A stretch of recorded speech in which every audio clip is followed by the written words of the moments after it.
Hey, what's up guys, it's DarkArmedDuelist, and today we're going to be doing a Predaplant deck profiles. This is a very insane deck that plays one of the coolest fusion monsters in the entire game, which is Starving Venom Fusion Dragon, which is hands down one of the best super poly targets in the entire game of Yu-Gi-Oh! I'm really excited to show you guys this deck because this deck is totally tricked out and plays some really amazing cards to be able to play in this particular deck. It's so versatile because it's one of the best fusion decks in the entire game of Yu-Gi-Oh! And can play some really amazing cards. So I'm really excited to show you guys this deck. So without further ado, don't forget to like, comment, subscribe, hit the bell there so you can become part of the notification squad, and definitely check out the Patreon down in the description below for all those awesome rewards, like getting your name in the description every single video, getting assigned cards in the mail, and even getting to request a deck profile every single month your patron along with test hands. So without further ado, let's get straight on into this. So first off, we're going to be playing 3 copies of Predaplant Ortho Scorpio. So Ortho Scorpio is a fantastic card in this deck, and one of the best normal summons in the entire deck, because when it's normal or special summon, you get to send one monster in your hand to the graveyard to special summon a Predaplant monster from your deck, except another copy of itself, which is a really good effect just to be able to kind of like recruit and go beyond searching and actually special summon it to your side of the field. We then play 2 copies of Predaplant Sundew. Sundew is basically like a walking polymerization. Monsters with Predator counters can be used as fusion material and are treated as dark monsters. And then during your main phase, you can fusion summon 1 dark monster using monster or from your extra deck using monsters on the field in your hand, or monsters with Predator counters on them on either side of the field and as fusion material, which is really good because basically you can gobble up your opponent's cards to be able to fusion summon into something like a Starving Venom Fusion Dragon, which is really nice. We then play 3 copies of the Predaplant Sar. Sar is really good because Sar is really a neat card because it has the ability that when an opponent's monster declares a direct attack, you can instantly special summon this card from your hand, and after damage calculation, if this card battles an opponent's monster, you can destroy that opponent's monster. So they're either going to stop the attack or they're going to just punch through this and lose their monster. And if this card is destroyed by battle and sent to the graveyard by a card effect, then you get to add a Predator card from your deck to your hand, which is basically like you're never going to not plus off this card because you're going to be able to add something from deck to hand, and you're also going to be able to stop an attack. We then play a single copy of Darling Cobra. Darling Cobra is just a one-of to me because basically what this does is if it's special summoned by the effect of a Predaplant monster, then you get to add a polymerization or a fusion spell from your deck to your hand, but you can only use this effect once per duel, which is why it's only a one-of in this deck. We did play a single copy of Predaplant Spino. Spino combos very well with a lot of the other cards because when it's normal summon or special summon, you get to target one face-up monster your opponent controls and place a Predator counter on it. And if this card, or if it has a Predator counter on it and it's level 2 or higher, it becomes level 1 as long as it has the Predator counter on it. And after damage calculations, the card battles a monster with a lower level than it, you can special summon a Predaplant monster from the deck. So I just play this as a one-of. It's a really good card, but it's just a one-of to me in this deck. And then for the last Predaplant monster in the main deck, we're playing a single copy of Hydra. Hydra is kind of neat. I did bump out the copy of Ogre and the other one that came from Battle, or the Legendary Duelist pack. I did drop those from some other tech cards that I wanted to play in this deck. But Hydra has always been good. And what it does is you get special summon this card from your hand by tributing a monster with a Predator counter on the field, which is the big effect of this card. That basically you can just combo with Spino to be able to just normal summon Spino, put a Predator counter on an opponent's monster, and then tribute that monster like this card is a kaiju, but you get the monster. And it also has the ability that during either player's turn, if this card is on the field or in the graveyard, you can banish 1 Predaplant monster from your graveyard and target a face-up monster on the field and loses 500 attack, which is kind of neat, but the special summoning effect is the most important effect. We then play 3 copies of Lone Fire Blossom because it is a primarily plant-based deck, so playing 3 copies of Lone Fire is kind of necessary because you're going to need to use these to go into your really amazing plays. Play 2 copies of Edgemp Chain. Edgemp Chain is a dark monster that is searchable off of Fright for Patchwork, so you can instantly activate Fright for Patchwork, get a polymerization, and get this card directly from your deck to your hand.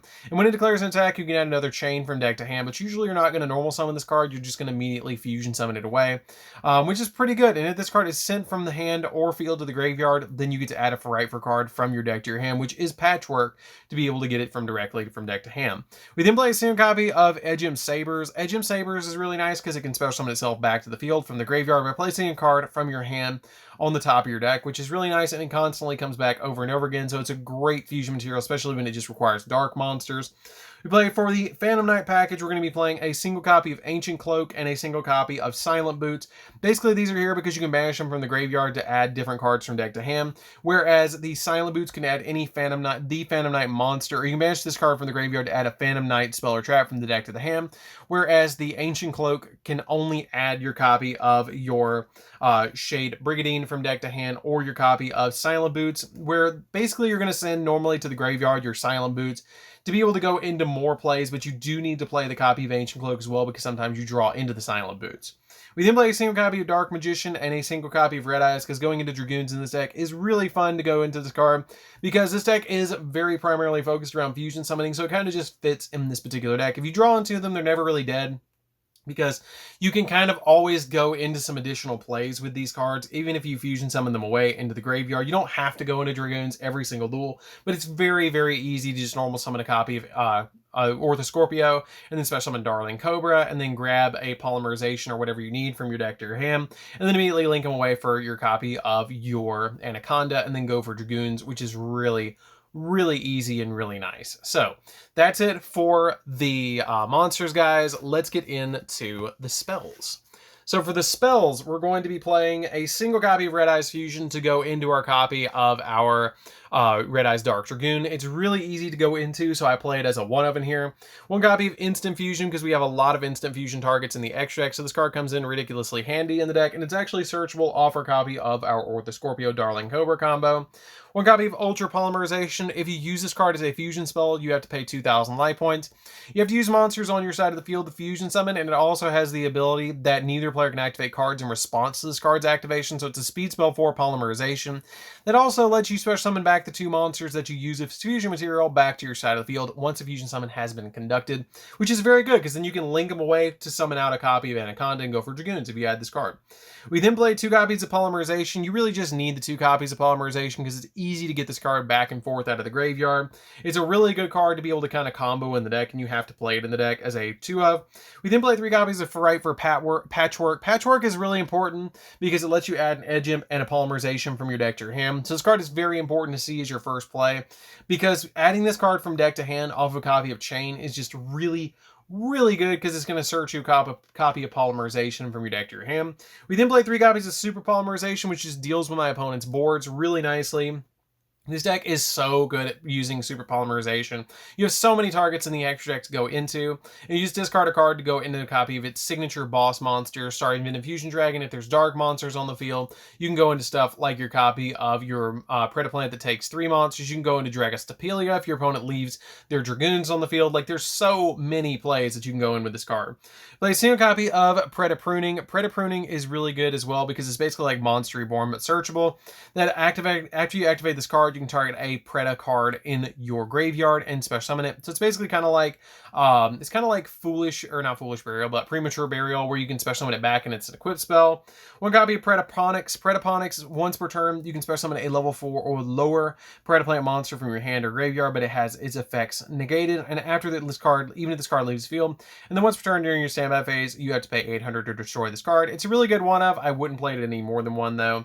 And then for the last 3 spells, we're playing 3 copies of Predapractice. Predapractice lets you special summon a Predaplant monster from your hand, and you get to add a Preda card from your deck to your hand, except another copy of Predapractice. And also for the rest of the turn after this card resolves, you cannot special summon monsters from the extra deck, except for fusion monsters, which is totally fine because you're primarily going to be using this card after you fusion summon anyway, or before you fusion summon and before you link summon anyways. So that's it for the spells, guys. Let's get into the traps. So for the traps, we're going to be playing 3 traps in this deck, which is a single copy of Shade Brigandine and 2 copies of Fogblade. The Fogblades basically just stop your opponent from using monster effects, and then the copy of Shade Brigandine just gives you an additional monster on your side of the field, which comes in very handy, I will say, to get yourself another monster on the field, to go in for additional link plays, to go in for different plays that you might need in this deck. But the copies of your Fogblade are where it's really at, because you're going to be able to throw these out on the field with your copy of your Rusty Bardige that you're going to be able to go into in this deck. and then go for some really insane plays. So that's it for the main deck, guys. Let's get into the extra deck. So for the extra deck, we're going to be playing 2 copies of Starving Venom Fusion Dragon. This card is the Super Poly target. It's the boss monster of the deck. It's one of the best cards in the entire extra deck. It's very important for this particular build, and it has a really neat effect that you have to use 2 monsters on the field to summon it that are dark. And if this card is fusion summoned, you can make this card gain attack equal to 1 special summon monsters on your opponent's side of the field, if they have anything left. And then once per turn, you can target a level 5 or higher monster your opponent controls, and until the end phase of this turn, this card's name becomes that monster's original name, and replace this card's effect with that monster's original effect as well. If this card's fusion summon card is destroyed, then you can destroy all special summon monsters your opponent controls as well. So it's a board wipe. You can gain and get really big, and also it can copy an opponent's monster's effect. We then play a single copy of Greedy Venom Fusion Dragon. This card's pretty easy to actually summon in this deck. Just takes a Predaplant monster and a dark level 8 or higher monster.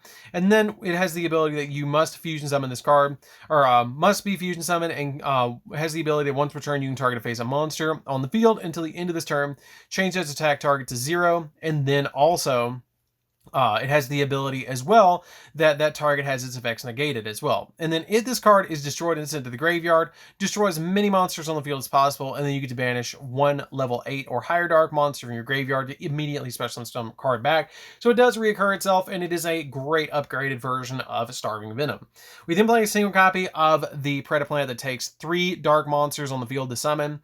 This card is kind of neat. It gains attack equal to the original attack of all other monsters on the field with Preda counters, and also has the ability that you can only use the following effects card once per turn.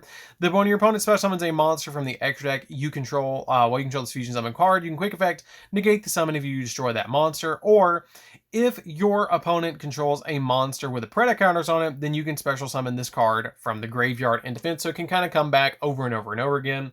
We then play a single copy of Dragostapelia. Usually you're going to use this with Super Poly to out Dragoons, because you can just use a fusion monster on the field and a dark monster to get rid of it, which is really nice. And it also has the ability that you can throw Preda counters on other cards, which is really nice. Play 2 copies of Chimera Rafflesia. This card is a really good starter card for the deck, so you play it as a 2 of. We play a single copy of Red Eye's Dark Dragoon for a really good boss monster to actually throw onto our side of the field. We play a single copy of Millenniumize Restrict because it stops hand traps, and it's really easy to summon with our copy of our Instant Fusion. 1 copy of Breaksword because you play a lot of level 3s in this deck, so it's really easy to actually summon out Breaksword and pop cards on the field. 1 copy of Rusty Bardige because it's how you're going to get to your negates with your Fog Blades to stop monster effects, which is really handy. 1 copy of Roman Seraphy Jasmine. This card lets you add copies of plant monsters, because if you have a lot higher life points than your opponent and this card points to a plant monster, it cannot be destroyed by battle. And you can also tribute 1 monster this card points to, special summon a plant monster in the deck in defense position, which is really good.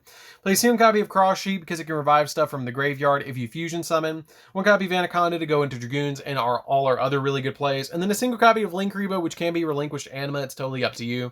I like the copy of Linkuriboh because I have a lot of lower attack point monsters in this deck, but it's really a great card to actually throw into this deck, because you can get rid of your copy of Millenniumize, you can get rid of your Predaplant SARS, a level 1, and you have a lot of really good plays overall with this card in this particular deck. So that's it for the deck, guys. I hope you enjoyed. It's a really fun deck to be able to play around with. It's a very good fusion deck to go into because it just has some really amazing plays that you can go into, especially with Dragoons. Your copy of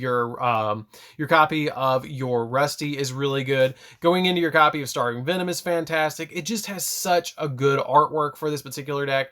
And it's really fun. Like, it's a really easy deck to pick up and teach somebody to play fusion summoning. And it's just an overall, probably one of my favorite fusion decks in the entire game, especially for artwork and for what it does. So anyways, guys, this is DarkArmedDuelist. Don't forget to like, comment, subscribe, hit the bell, and there's a notification squad, and we'll see you guys in the next video. See you later, guys.